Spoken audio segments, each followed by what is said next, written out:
repeating her own name. But there was nobody around. Just Casper, my ginger cat. His slowly blinking green eyes looked as if they had seen everything, accepted everything.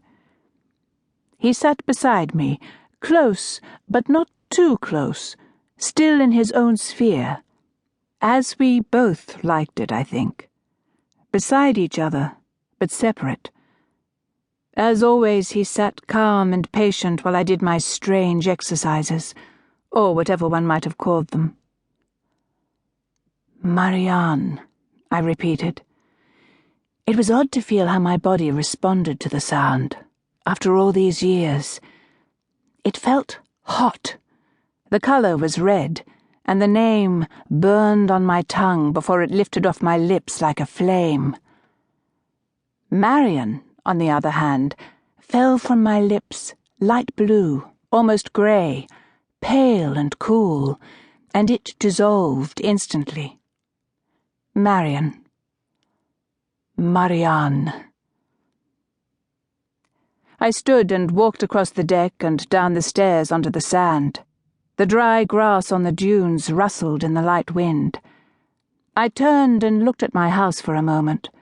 The small, weatherboard structure had become an integral part of my own physical self, and I rarely consciously regarded it.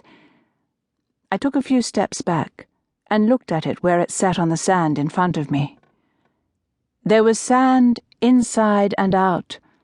It no longer bothered me, and I had long given up all efforts at keeping it off the floors. I spent most of my time outside, and I liked the idea that the distinction between inside and outside had become increasingly blurred. It was as if the house and all it contained was slowly dissolving, and would eventually become one with the sand it sat on. These days I walked barefoot across the threshold without wiping the sand off my feet. It had taken me a long time to reach this state. I knew that most people would say the house needed paint, but I liked it as it was, polished by the wind and the salt from the sea. It had become a soft grey, in some lights almost silvery, and the boards were smooth and soft to the touch. Absolute beachfront was what it had said in the brochure. It was a selling point then. Not so anymore, I suspected. At least, not on this coast, with soft and low dunes only just rising over the surface of the sea. The view had remained the same, of course. Impossible to ignore, even after all these years. The never-ending sea, subtly changing colour and character from one moment to the next. Never the same, yet always the same. Even before any mention of the greenhouse effect and melting polar ice, the dunes had provided a shifting, uncertain base for our house. October storms often swallowed large chunks of sand and washed them out to sea. I didn't mind the sense of uncertainty, the precariousness of my existence, that lingering, subconscious awareness of the slowly rising tide that would one day prise my house off the ground and sweep it out to sea.